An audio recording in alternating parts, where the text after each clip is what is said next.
Hey, Zach. Hi, Bill. We're back for episode 2 of GROADIO. I'm impressed we made it to episode 2. I think that's a good sign. We have doubled our episode output. Yeah, I don't know if we'll really be able to continue that rate of growth, but you never know. If we go for a month, we'll be able to do it again. After that, it's just going to be, it's going to start getting. We're just going to have to be more and more ambitious, but I think we can do it. Yeah. Although I don't know, I think we're going to have to try to, and this will come into play later, but define the parameters of gravel. We may have to have this like existential what is gravel, like if we go out to like Iceman. Ooh, it's funny, I've long thought about covering events like that because I look at stuff like Iceman, Schwamigan. Mm-hmm. One that I want to do is Orta Shore up in the UP, Lutzen 99er. Like a lot of those are very similar. I mean, yeah, they're on mountain bikes, but they seem like they have a similar vibe, vibe and approach to gravel racing. I don't think that as much as the bike industry, the evil, let me just preface, or does that just go without saying? The evil bike industry, created gravel so they could sell everybody more bikes. That they created this sport, and no one had ever done anything before. The evil bike industry created this discipline so they could sell you another bike. Despite that, I don't know if this is, and this will get into probably what we're talking about for Dirty Kanza, but I don't know if gravel necessarily is bike specific. It's kind of ride what you brought, right? Well, I think that was the original appeal of it for people in our neck of the woods, cyclocross. It was just kind of like, hey, take your cyclocross bike, maybe you get some bigger tires, hope that they're tubeless, and you go race that way. But obviously that's been changing in recent years. We're seeing gravel-specific bikes, but you go to any event, especially local ones. I think local ones, you'll just see all kinds of bikes. Yeah, I think you'll see a lot of mountain bikes, fat bikes. Yep. Anything. That was the whole, like, even, we talked on episode 1 a little bit about Hilly-Billy, Roubaix, and the Ultra Cross series, and one of the things I know that Hilly-Billy Roubaix started doing, because they really wanted people, they really, really, really wanted to be a endurance cyclocross race. That's kind of how they were selling it, but it ended up being that the people who showed up on mountain bikes were winning. So then they even went as far as to have like a prize for first cyclocross bike to finish. I mean, that's not too surprising, right? Because with like the UCI tire rules, they set an upper limit in terms of what you're allowed to run, because if people could, they'd probably would be running like 40s in UCI cyclocross races, because that extra volume certainly helps. And, obviously at Dirty Kanza, probably get to it, but having that extra volume in your tires certainly helped as well, if not some suspension. Yeah, and then you get the complete opposite, where the at the Fat Tire Crits for the Epic Ride series, or as I like to call them, the Not So Fat Tire Crits, there is a floor, so that they have, how we have our UCI jigs at the start line to make sure that your tires are not wider than 33. They have one that is 38 millimeters that has to get stuck on your tire. I call it the Bizarro UCI tire check. Yeah, exactly. So you can't have your tires can't be too skinny, because that would be the advantage there. Yeah. No, that makes a lot of sense. It's interesting, and I know it's something that people get really into. I just got off the phone with Jim, who won the DKXL, the 350-mile DKXL, and he was he was going on for 10 minutes geeking out about his tire choices and what he runs and stuff. So I think it actually, cyclocross people, I think, are empathetic to it as well, because there's like infinitely more equipment choices you can make, and I think that makes it really fun for a lot of people. Nice. Yeah, Scott Diedenbach and I just on a cyclocross radio just talked to Lucas, who won the high school. Oh, excellent. Kanza. Yeah, Mr. Steerwalt. Yep. It's good to see him repping for the cyclocross community for sure. Yeah. Yeah. So we're getting the DK coverage up and down the wide angle podium. I like it. I love it. Everybody's jumping on the bandwagon. I guess it kind of is. It's funny. I look at it just seems like DK is one of, it seems to me to be like one of the most prestigious races in the US, and at least in the social media realm, it's might be the one that people talk about the most? Question mark? I think so. I mean, yeah, for sure. Especially now, it seems like it's at the top of the heap. It'll be interesting to see what follows. I think you and I both would agree that hopefully in the future, DK and Lost and Found can find different weekends to be on. Yeah, they've done that for the last few years too. That they've been on the same. Yeah, because it's always kind of like one or the other. And I know, like for example, Michael Vandenham, Craig Ritchie, they did DK last year, and this year they're like, it'd be maybe a little bit more fun and closer to home, and so they went to Lost and Found instead. And they're two totally different races, though. Lost and Found only 100 miles, but much more climbing. And DK, the DK 200 is like, it's a grind, as I think Peter Stetnick called it. He's like, we're literally grinding, grinding, gravel grinding, truly gravel grinding. Yes, that is how he described it. So, I'm impressed we've gotten this far without even like getting into talking about the DK. Should we kick it off? Yes. And talk about the granddaddy of all gravel races? Let's do it. All right, sweet. You're up. Oh, I'm going to start. I mean, here's the thing, is that you were on the ground. You got to see this in person, and I want to know all about your experiences. But, I mean, for me, I got the ugly underbelly of the DK, where I, was sitting here getting updates on Twitter from Peter Flax is a fascinating character just all the way around, but somebody who wanted to kind of, I don't know, he likes poking fun at the controversies, but then he kind of fell in love with the race somewhere during the weekend, and he was like giving the best. He was going in there, screen capturing the live timing, and then putting out updates, I mean, consistently throughout the day. So I was sort of going to him, which is just, it's kind of funny how he almost evolved over the weekend and was a great source for updates on that. But then of course we also,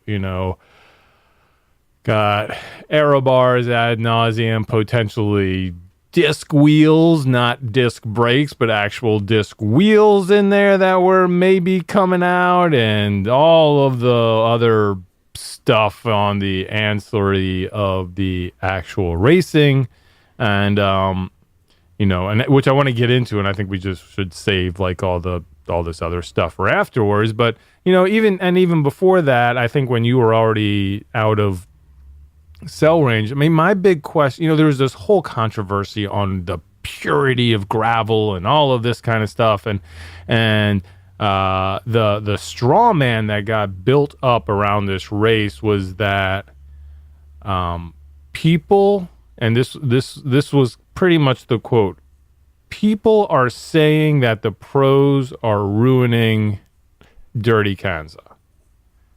That's what you would hear over and over. So being the good journalist I am, I said, can somebody point me to just one person who is saying this? Just one. I'm hearing everybody saying that people are saying, but I want to know who that person is. Who is actually saying that the pros being in this race are ruining the event? And I couldn't find one. That's an interesting place to start. So when I was doing, I came through and I did the rider preview.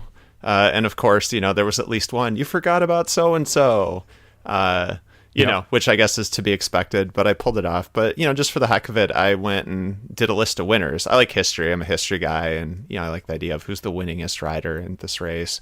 And so there's two. It's Rebecca Rush and Dan Hughes. Both have 3 wins. So Dan Hughes won in 11, 12, and 13. And so, he was the man back when the event was growing. Corey Godfrey's another one who runs Gravel Worlds. And so now they've moved on to do the DKXL.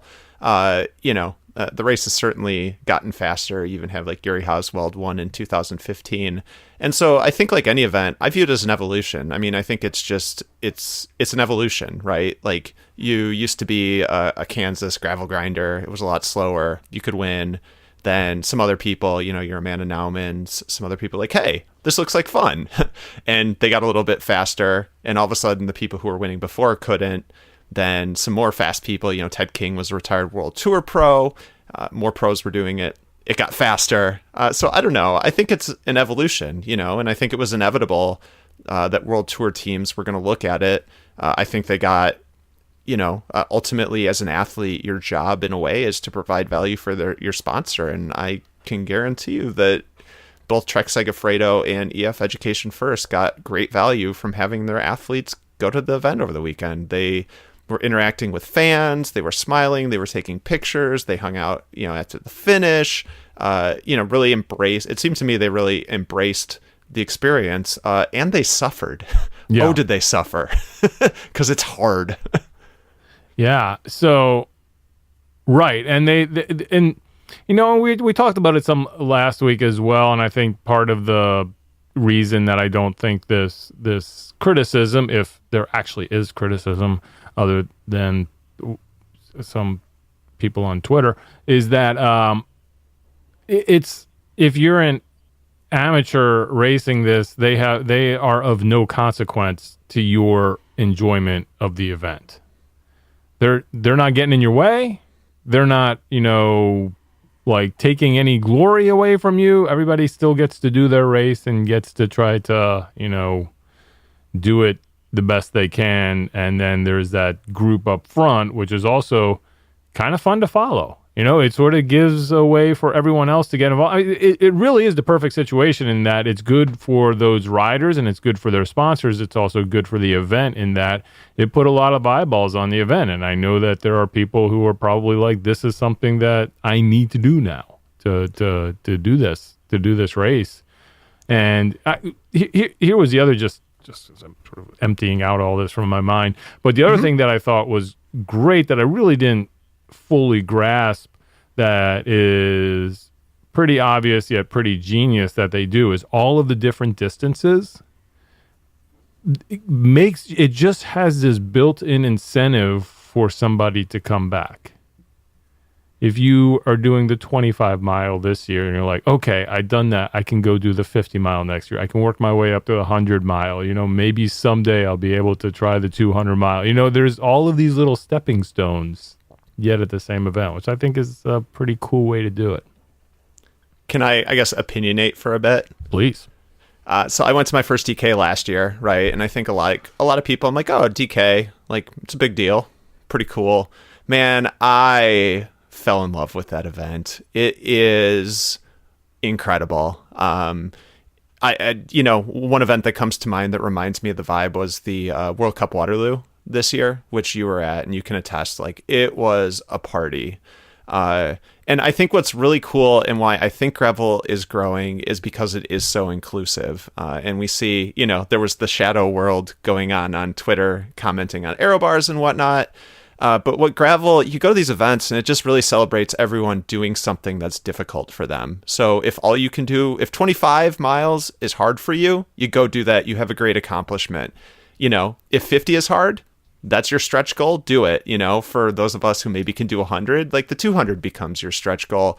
And it is it's a celebration of I think what you see at like marathons, you just see everyone is so positive and it's so encouraging. And that finish line is incredible. I mean, everyone's finishing at the same time. I loved my finish line photo. You know, Colin Strickland is stepping down to hold his bike over his head. Yep. And there's some dude finishing right in front of him. And you know what? That's totally valid because every single person's finish at that race is important. You get a hug, you get a finisher's medal. Not a medal, it's like a little neck thing.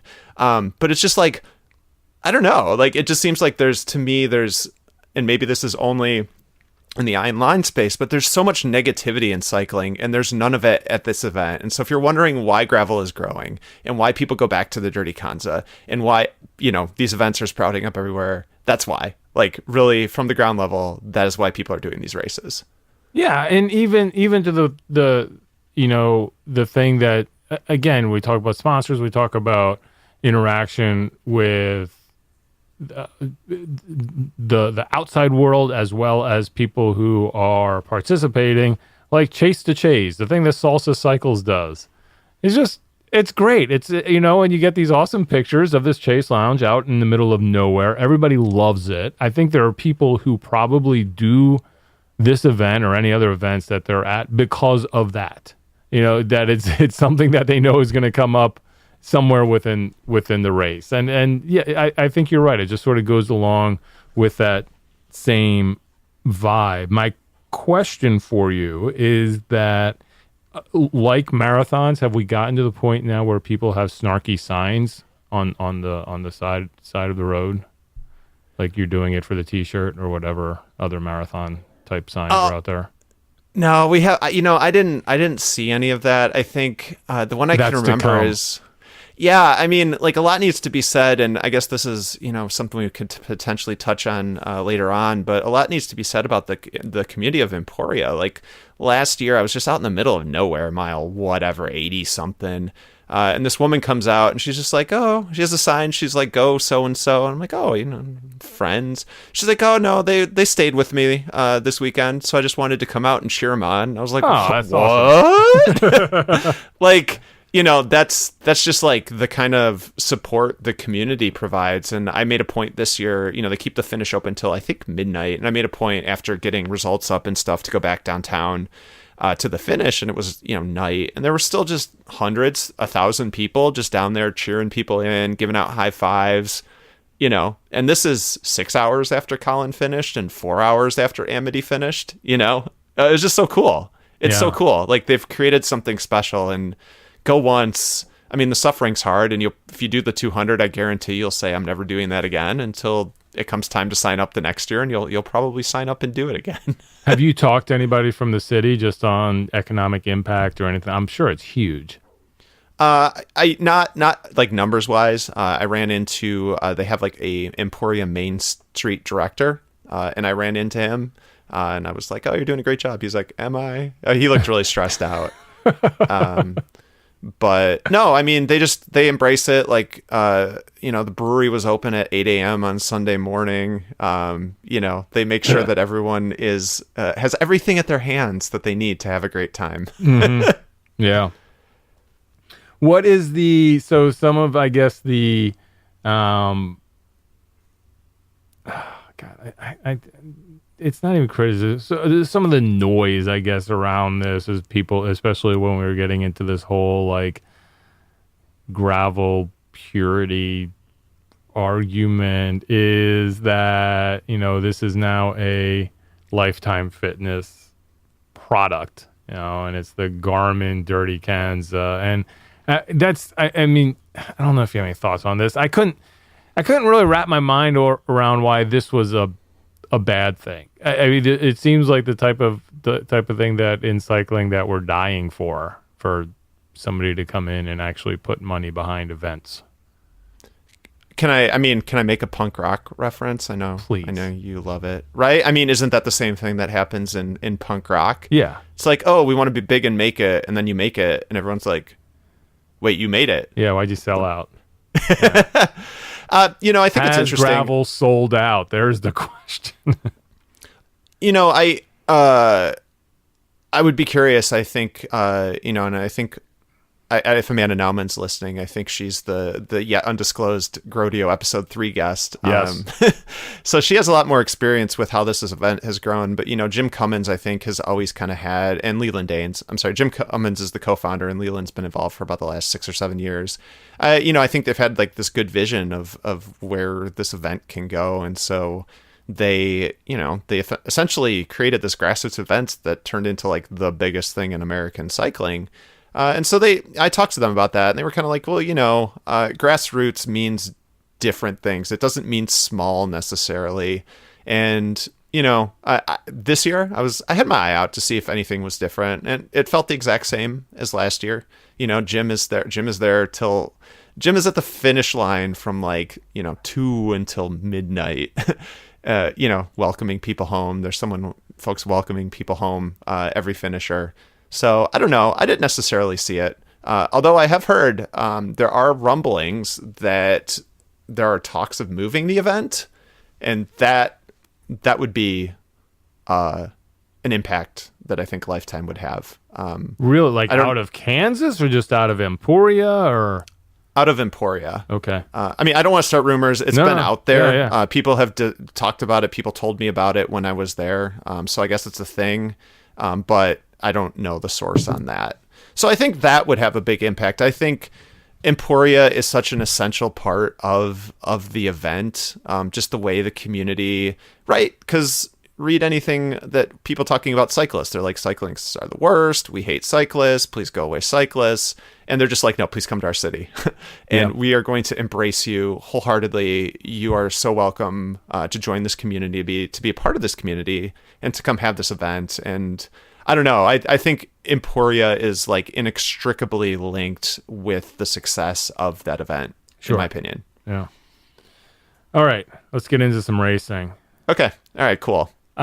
I think we do, because we kind of touched on it. We have to start, since this was all the pre-race hype, which I kind of, for one thing, it's this kind of overblown controversy. The whole aero bars part is what I'm talking about. But at the same time, I think that it was like the weigh-in at a heavyweight fight, where you need the guys in each other's faces, and one may take a swing at the other one, and it's all planned, and it's all part of the show to make sure that people are paying attention. And this sort of had, on one level, I think this had a little bit of that. You had Jeff Kabush, who really was the instigator here, showing up in his custom skin suit with the cutoff shorts and the tank top T-shirt that said Aero What on it.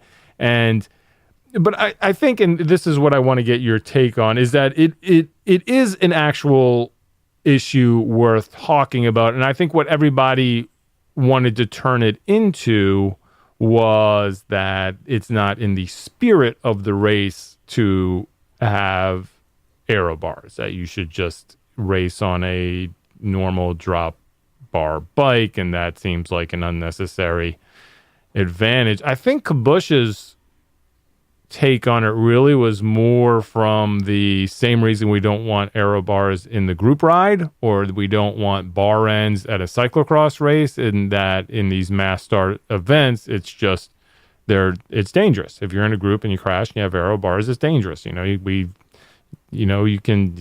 things are like, well, honestly, they started as bullhorns. That's kind of what it is, and you don't want that coming at you at high speeds if you crash. I wonder what your whole take on this issue / controversy was or is. I guess maybe I have 2 different ways of looking at it. I think one, Kabush's point, and he's not the only one who's made that point, but if you see the top riders saying, hey, I need aero bars for this event, I think there is danger when it trickles down into like the amateur quote unquote peloton. Like, I trust the professionals. I trust the riders at the pointy end of the race to be able to make that decision. And I'm guessing like Kabush could probably like descend some gnarly rocky terrain on aero bars if he wanted to, right? Like, right. All of these women and men are just excellent bike handlers, but yeah, I think it could become a problem. And I didn't necessarily hear stories, but you certainly saw a lot of the quote unquote amateur riders running aero bars. And, you see someone doing it and you try doing it and you don't have that practice. It can be dangerous. So I think that is kind of his point. To this year's controversy specifically, on Friday it was like 2 or 3 in the afternoon, and I was running around like talking to people and taking pictures of bikes, and I was talking to Amity Rockwell, taking pictures of bikes, and Kabush rolls up, and so she's tight with him, and he's like, he has this like shit-eating grin on his face. He's like, hey, man, I've really started some shit about aero bars. And I was like what with your, because he was carrying his skin suit. I'm like, Yeah. with your skin suit? He's like, no, man, go on Twitter. And I was like, what?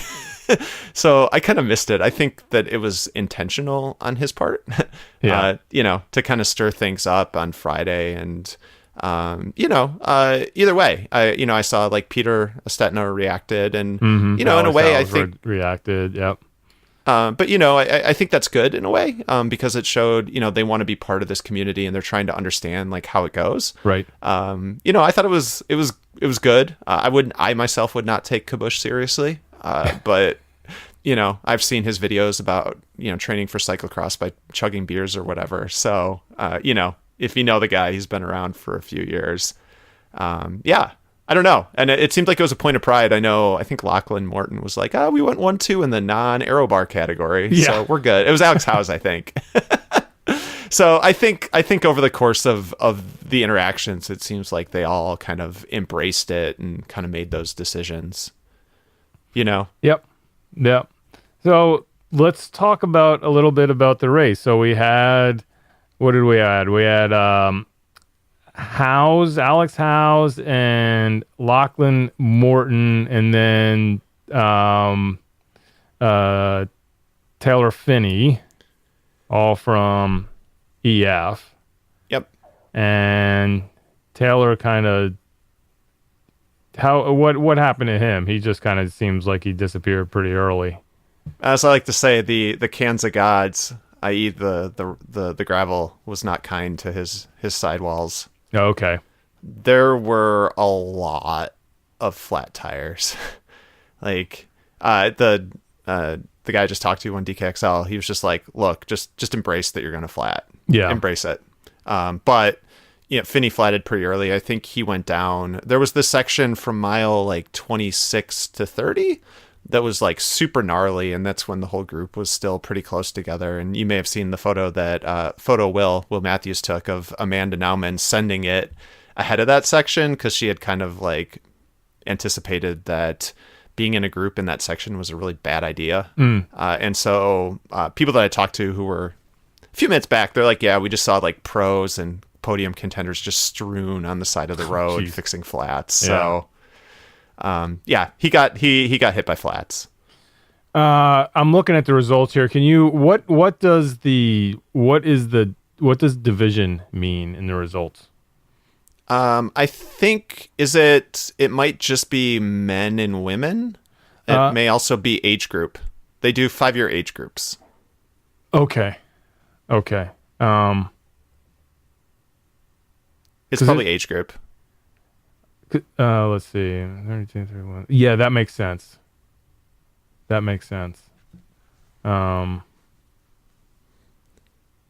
Howes and Morton are 19? That's not right. Is it? Are they? I'm not a very good World Tour knower. Yeah, it might be right. Yeah. Okay.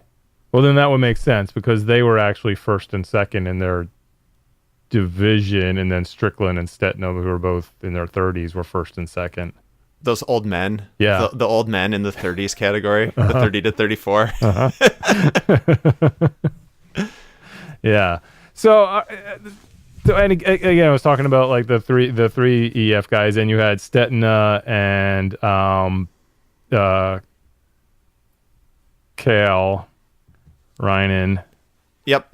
Who those two Trek Segafredo guys, and then we can't leave out. Well, I mean, and then Ted King. Is he kind of honorary EF retired?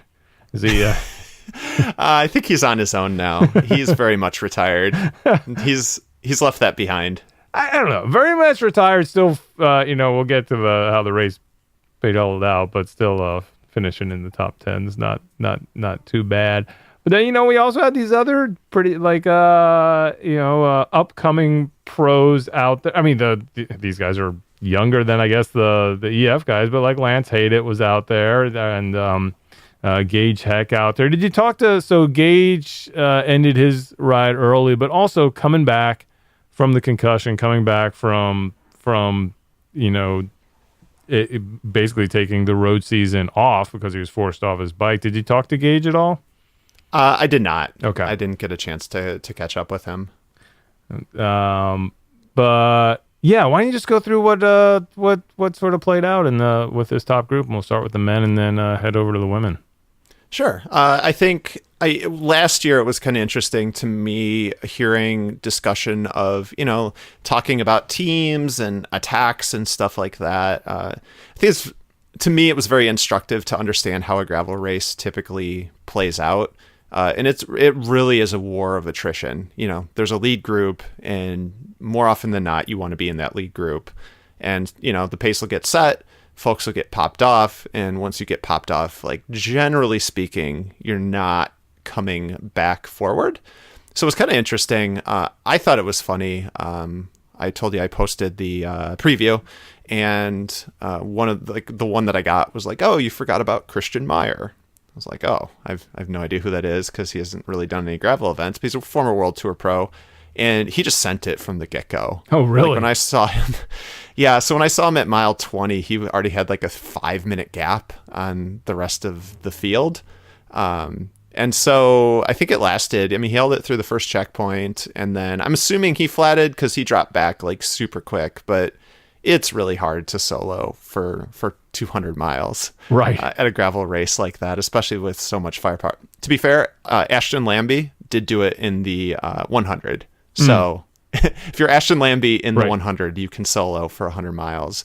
Yeah, so, riders started popping off just one by one, whether it be flats. There were a lot of flats. Like, Kiel Reinen was way back. I think he flatted early and ended up finishing 6th, which is like, dude was like way back.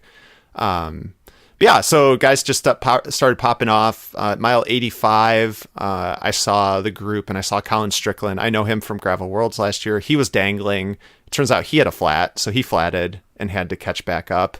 So it was down to, I think it Christian Meyer, by the way, ended up 97th. Oh, wow. Yeah.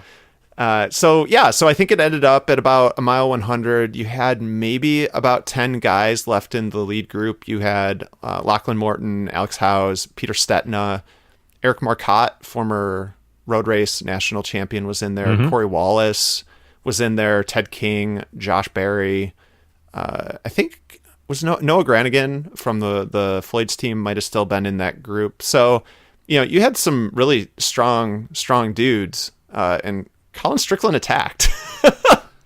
I saw him and I was like, oh, well, that's nice. And, I just kind of wonder, everyone was like, the guys that I talked to in the group were like, well, that's 100 miles out.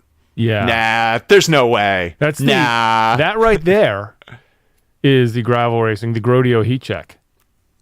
Dude, it was the ultimate GROADIO heat check. Like, I don't think you could better define a heat check than that attack. Yeah, and so, talking to Colin after the race, he's like, well, I got the sense that everyone kind of sat up and they weren't going to chase me, and so I was going to go for it. And my God, he held a solo attack for 100 miles. That's just amazing. I can't believe it. It's incredible, like what he pulled off. I can't imagine racing the 200 miles to start with, and then deciding at the halfway point, this is it. This is where I make my move. It just, yeah. So I think what was funny to me, I went back and did a Twitter check after I got back to the dorm on Saturday night, and it seems like a lot of the people on Twitter were like, Colin Strickland, who's that? And basically anyone who had ever seen him race was like, hi, I know him. Dude is strong. You know, Brad Soner chimed in. He's like, dude's been murdering crits. Right. I think he swept the Fat Hook crit series one year. His other jam is Fix Your Crits. Yeah. He's a red hook guy, right? Yes. Yeah. He does red hook crits and he does gravel. I saw him at Gravel Worlds. He flatted at like mile 15. And so he rode like solo all the way back and ended up winning the race. Like he was down by like 10 minutes at the first checkpoint at Gravel Worlds last year. And he just tucked into his aero bars and dude, I mean, he's strong. He's very strong. And I think, he showed that. I think it also helped that he's from Texas. He was talking about how he didn't crack. And I think a lot of the chasers cracked in the last 30 miles. So maybe being from Texas helps. I don't know. The funny thing too is that, we look at this and you think endurance sport, obviously.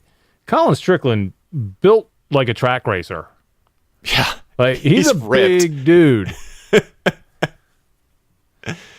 Yeah. Dude is ripped. He's basically, I think the Pro Tour guys could probably line up behind him and you wouldn't see them. Yeah, well, he talked about this. I guess it's a forthcoming story that I have that I was working on this morning. But he was like, "Look, if it was at Belgian Waffle, like, no way, I'm beating Stetina. Like, just no way. Because of the climbs. Yeah, too steep. But it was rollers. A lot of the climbing, I would say, was packed into, I want to say, like mile 65 to maybe around 120. Yeah. So it kind of went north, and if you look at the terrain, you can see it gets really hilly, and the course like doubles in on itself. But then it got much flatter and much more rolling, which I think is a lot of what we saw from last year's course. And so, I think that the power to weight ratio mattered a little less than just sheer power. And so, I mean, Colin has a lot of it. Yeah. Yeah. So after that, you had, so Stetina, then really job there to stay ahead of the EF pair, chasing him down. Yeah, they had a flat. I think House had a flat.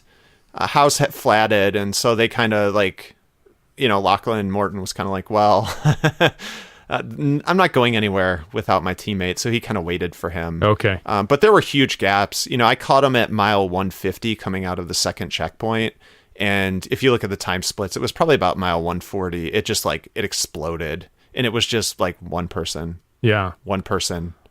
Two people. One person. One person. Yeah, so they look like they look like the only two. Well, and then I guess Kel Ryan and Josh Berry ended up riding together. That was at the end, though. Oh, they were. All those dudes were solo for a long time. I got you, because they met Ted King also coming in the same time as those two. So yeah. But you're right. Like, I mean, after that, like Payson, McIlvain just kind of out there on his own in fifth place. So I have a question. Can I ask you a question? Yes, please. I mean, you have a longer history in bike racing, and I guess skepticism is something that is endemic to us as fans. Saw some commentary that said, "Oh, well, who's Colin Strickland? He can't hold off World Tour pros." What effect do you think, like, having quote unquote World Tour, they are World Tour pros racing against other professionals, and how that impacts how we view accomplishments? Yeah, but I think that they are World Tour. They're World Tour pros, but they're not. None of those guys have done anything like this. They're not going out. Even the longest Giro stage isn't 200 miles. I mean, or I guess I was more thinking like Milan San Remo, which is an insanely long one-day classic. It's not 200 miles, and it's on paved roads. So this is new ground for them, and I think the greatest or the best description of a World Tour rider or a professional cyclist, that European cyclist that I remember, and I forget who said it. It was basically, we're not necessarily faster than your best local pro. It's just that we can keep that same speed, that same top speed that they're doing for 120 miles. Mm-hmm. You know, I mean, and do it day after day. That's kind of the difference. So it's not like all of a sudden they're just going to turbo jet away from everyone. That's not the skill of a world tour racer. It's that they can just grind it out at a pace that would leave you and I in the dust easily, but they can do that all day long. So if you have somebody in here that is as you said, adapted to the heat, can put out a ton of power and is super strong. I mean, that's what it's going to take. And look what Colin Strickland did. I mean, Stettina's time at 10:07, wouldn't that be close to the record had it not been, the guy in front of him breaking 10 hours? What was his speed? 19.89. Yeah, so Ted King set the new record last year by going 19.2. Oh, yeah. So you kind of, in my opinion, you have to go by speed, which is what they did last year, just because the course changes every year. But yes, that would have shattered the old speed record. Yeah, and the 3 Pro Tour guys all did that. Lachlan Morton and Howes were both at 19.54, Stettina at 19.89, and Strickland did this freaking 20.19, just this insane for 200 miles. He went over 20 miles per hour for 200 miles. I know. I usually don't do that on my 2-hour ride on paved roads. I know. It's pretty incredible. I think one thing that is interesting is again, story coming out, a profile of his bike, but he was talking about aero bars. And he's like, his position is this. He's like, look, they're an advantage, and if the rules allow them, I'm going to use them. And so, he said he tried to stay off them, but he flatted around mile 80 or so. And to catch up to the lead group, he went into the aero bars. But he said he won't be using them next year because he kind of didn't know where he stood with respect to the field. Mm-hmm. And so he feels like he's strong enough that he doesn't need them next year. So that's kind of interesting. Yeah. He should do it. He should do it on his track bike. Yeah, I don't know. You better. Oh, his fixie. Yeah, his fixie that he uses for the crits. Yeah. We'll have to talk to him. I wonder. There's got to be. I mean, if there hasn't been a finisher already, there's got to be somebody out there who's doing this on a fixed gear bike. Yeah, you can't find a discipline that somebody's not trying. I will say before we move over to the women, the aforementioned Jeff Kabush finished overall in 14th place, won his division, first place. Oh wow, 40 he plus. won the old man. He won like not the baby masters, like That's right. the real masters. That's right, legit masters. Yeah. All right. So the women's race, huh? Yeah. That was a banger. It really was. There was a lot going on in the women's race. So I think more so than the men's race, like flats ended up playing a huge role in how the women's race played out, for better or worse.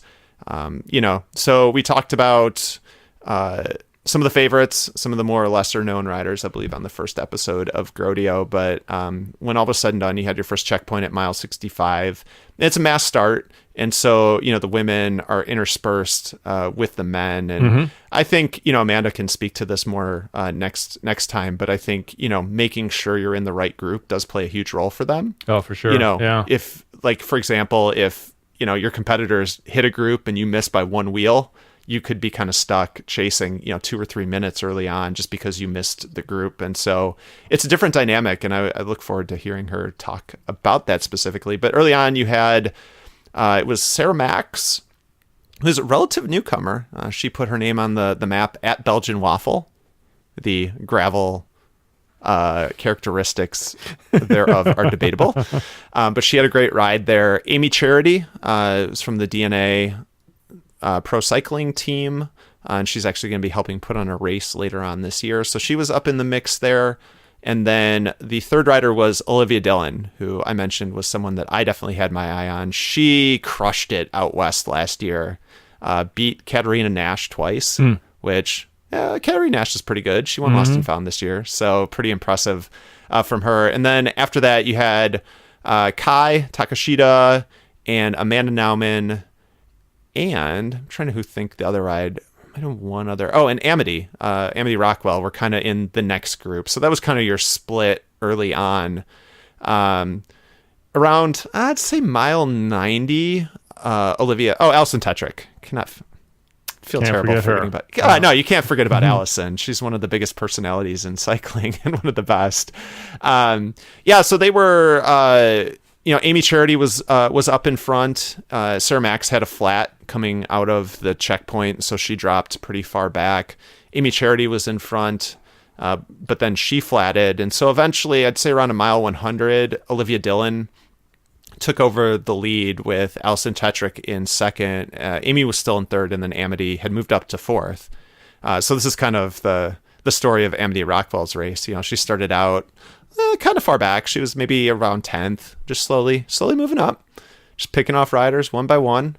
It's a 200-mile race, and so if you have the endurance to go that distance, it certainly pays off. I will say probably around like mile 120 or so, like Olivia Dillon was taking control of the race. Like, she was strong, she was grinding, and she had opened up a pretty sizable gap on second place, which I think was eventually became Alison Tetrick. And then I saw her at mile 125. So I will admit, covering the event as a solo person is kind of challenging. Mm-hmm. I think this. I think it's a point of pride for both of our publications that we try to cover women's racing equally. And so it definitely created a challenge. And so I was like, I gotta get more pictures of Olivia. She's crushing. But at the same time, the men were, as we mentioned, they were really far ahead. And the last thing you want to do is miss a finish line. No, it's the same thing that I struggle with all of these epic ride races. And it's probably the most stressful thing that I have to tend with in these races, where I am, relying on somebody to drive me to these different spots. And even more than, it all turns out to be the same because it's such a longer race that you're dealing with, but the women start 10 minutes after the men. Yeah. So by the time you get to the first spot, the first aid station, there can be a 20-25 minute gap between the leaders of the men's race and the leaders of the women's race. And then if you're waiting for anybody after that, it becomes really dicey after the second time you stop. That you're absolutely right. It's you have to be there at the finish. For me, if I'm working for a specific team, and if they end up winning and I'm not there to get that photo, that's, they're basically just going to hire somebody else. So it's, yeah. But that definitely, I like that these are these mass starts and it's all equal and everybody starts together, but at the same time, you're right. It does make it a huge issue in trying to cover it. Yeah. Yeah, and it tears me up because, like I said, the women's race was so exciting, and then so much happened after I was trying to book it back to Emporia. Mm-hmm. But fortunately, we were able to hear them tell the story, so that's good. So Olivia, she had a massive lead. Olivia Dillon was going to win that race, I think. She flatted, and so Allison passed her, and then Amity passed her. And then, going down the road, maybe about 20-25 miles out, Amity passed Allison. It was really funny to hear her, Amity's maybe 5 feet tall. And, Allison is a former pro roadie. So the course definitely suits Allison's skill set. But Amity was like, look, anytime I found anything that resembled an incline, I went for it. And so, she passed Allison and was just on the gas, and she ended up winning by quite a bit. Allison admitted she kind of popped at the end. She was confusing street signs for people and mailboxes for people. So, Amity got the lead, and it was an impressive comeback. They say slow and steady wins the race, but to say that she was slow is definitely a misnomer because she was quite fast. And, she didn't flat. I really think in a lot of ways her winning came down to not flatting. And after last year, she had a ton of flats and mechanicals and just a miserable experience. So maybe she deserved it, or maybe the balance of the Kanza universe balances out over the long term. Mm-hmm. Yeah, yeah. So to put it in perspective for people, she finished 25th overall, 16.79 miles per hour, and just under 12 hours. So that's a killer ride. Yeah, yeah. I think she was close to what Katie Keough did last year, and Katie was smashing Yeah. last year. So I think it was a very similar ride. I think what's interesting about Amity is she's from NorCal. She's a ripper, and so she was like super torn with Lost and Found going on. Sure. And after the race, I'm like, you've got to be coming back, right? She's like, yeah, I don't know. You're gonna have to talk me out of Lost and Found. That's funny. Yeah. So, but yeah, no, she's awesome. I met her at Gravel Worlds last year. Like, she's super fun, someone who has a really bright future in front of her, and she's someone that on social or whatever, if you don't know her, you should get to know Amity. She's awesome, like really, really cool person. So Very cool. So Amity winning at Alston, hanging on despite her conversing with mailboxes. Yep. And tilting at windmills. For second, and then Sarah Max coming in third. Kai Takashita in fourth, Olivia Dillon fifth, and then Amanda Nauman in sixth, followed by Amy Charity, who held on for seventh. yeah, and I talked to her kind of like team director for the weekend. She said she flatted 8 times. Holy cow. So, well, I said it in the first episode, man, the flats just play such a huge role in Dirty Kanza. And I've said this, I guess, before privately, but, you know, as a journalist, tire companies like to talk to you and, you know, talk about how, how their tires are going to perform or whatever. And I was just like, if I was a tire company, I would just be like, here's the generic proto, like, this has no labels on it. Don't talk about it, my tires, because, like, you're going to flat. You're going to flat. Mm-hmm. You're going to flat no matter what you're riding. And, you know, I guess maybe that's a room for, like, a big business opportunity. If you can develop an unflattable light tire for DK, you could be rich. Yeah. Because you're going to flat. We'll see. So it was interesting. That's a great performance. That sounded like an exciting, especially with all those flats, an exciting race for sure. I want somebody to email us at feedback@cxhairs.com, or you can just yell at me on Twitter. And I want to know why Lost and Found and DK are on the same date, and if there's any way of getting them on different dates. Because I think both would benefit. I feel like, would just open up. There aren't that many like of these big races, and to have two of them on the same date is kind of sad. So I guess the only other, created controversy that came up, again, the shit being stirred by Kabush, was the podiums. So you were saying this happened the next morning, was the official podium presentation? It was at 8 a.m. on Sunday morning. Okay. And I guess what happened, or what the optics were, is that they have basically a top 5 presentation, informal presentation at the end of the race. Those are the pictures that you saw, especially with the men, with Colin dabbing for some reason still in 2019. And both, we got the photos of them, but then there is the official with the podium standing on the steps that happens the next day at 8 a.m. All 5 of the women top 5 showed up for the elite category, but none of the men did, which, I mean, just from an optics standpoint, didn't look good. And it looked like it was, pros being standoffish and not embracing the community, or at least that's the story that Twitter wanted to write on this. And I think a lot of them chimed in, especially the EF guys that were like, well, we were flying back to Europe and they told us that it was optional and they didn't have to go. And what's your take on this? I have mine, but I'm going to let you start.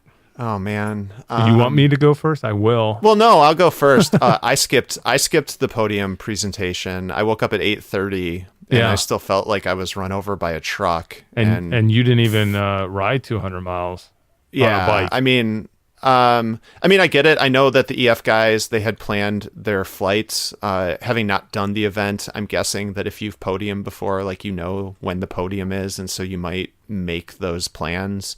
And I know some of the other riders chimed in. Like, I guess Payson McIlvain went to his age group podium. Right. But then they didn't have he had to get on the road. But yeah, I think optics-wise, I know they did a podium on Saturday at the event. Both the men and women did kind of like an informal one. So it did happen. But like you said, I think the optics were bad. And I guess I'm a terrible person too, because I slept in and didn't go. That's the type of thing, unlike the finish where you don't really want to rely on somebody else. I think that somebody's going to take that photo. So that's fair. You'd be okay. Okay. And we both know from covering way too many races that podium photos are the most boring photos out there. Worst ones. You're not wrong. Here's my kind of take on this. I think it is... there is responsibility on both sides of this.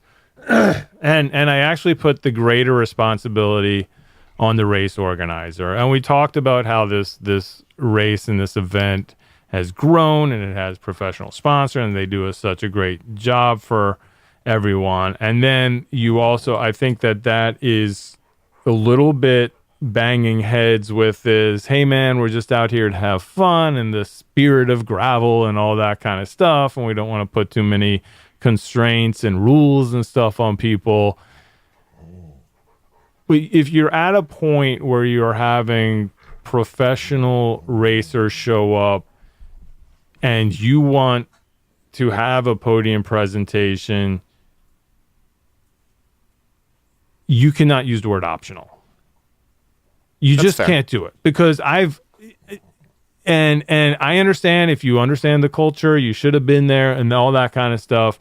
But I also understand, and this goes, we all have jobs. This is their guys' jobs. I spent enough time around professional athletes and especially professional cyclists. And to a T, if you tell them they have to do something, they will do it.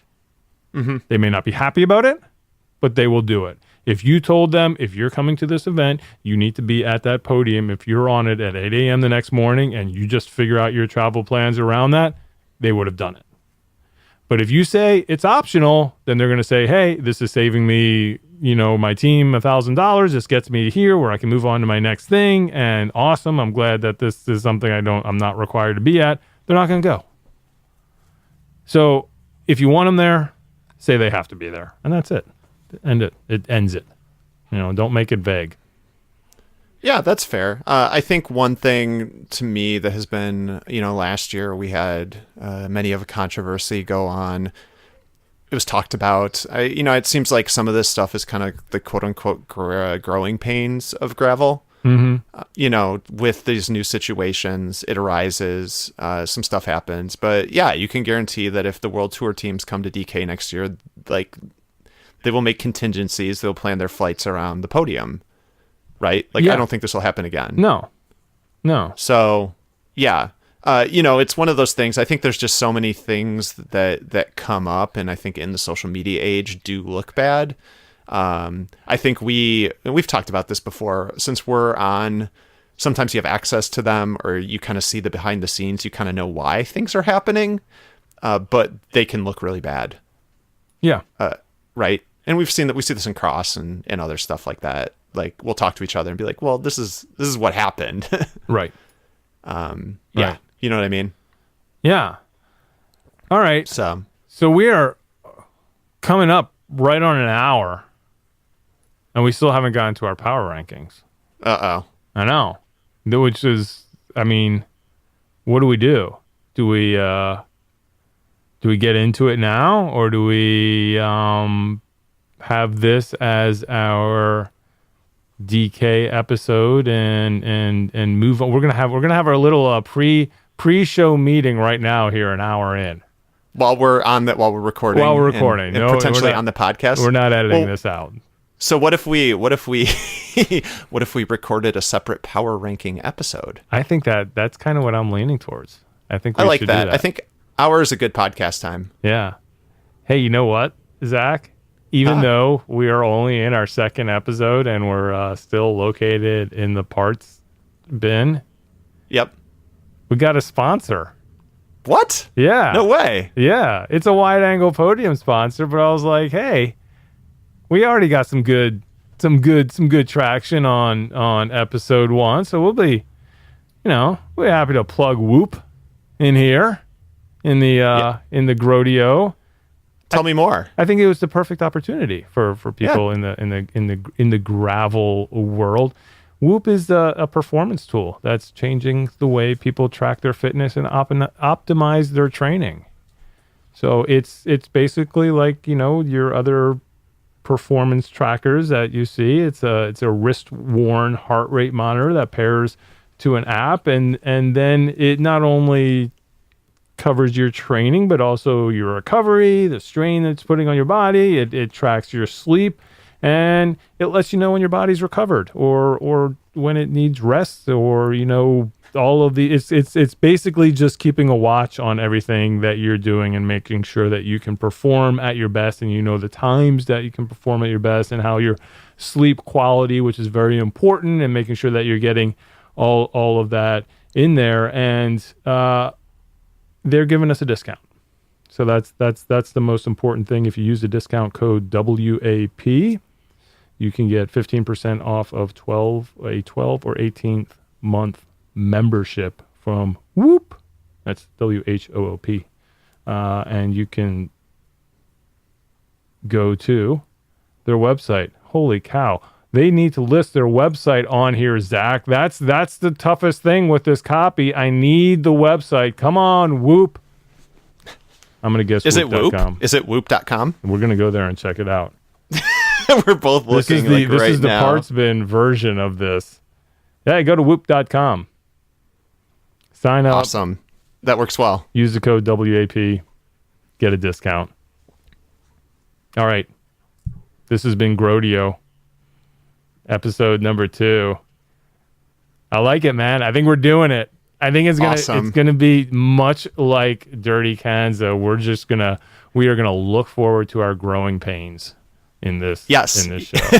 It's perfect. And and look, we can already have a teaser. So okay, all of those things, all that where we said that Amanda Nom was going to be on episode 3, she's already getting bumped. We're such a popular show already. We're already bumping guests.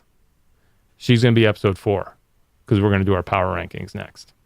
I think Amanda will be okay with it. The Panda is very easygoing, so I'm confident. I'm confident that she'll be okay with that. I am confident, and I think this will give her an opportunity to hear what the power rankings have to offer, and she will not be shy in weighing in on everything that I'm going to say but I'm pointing my finger at you, Zach, got wrong.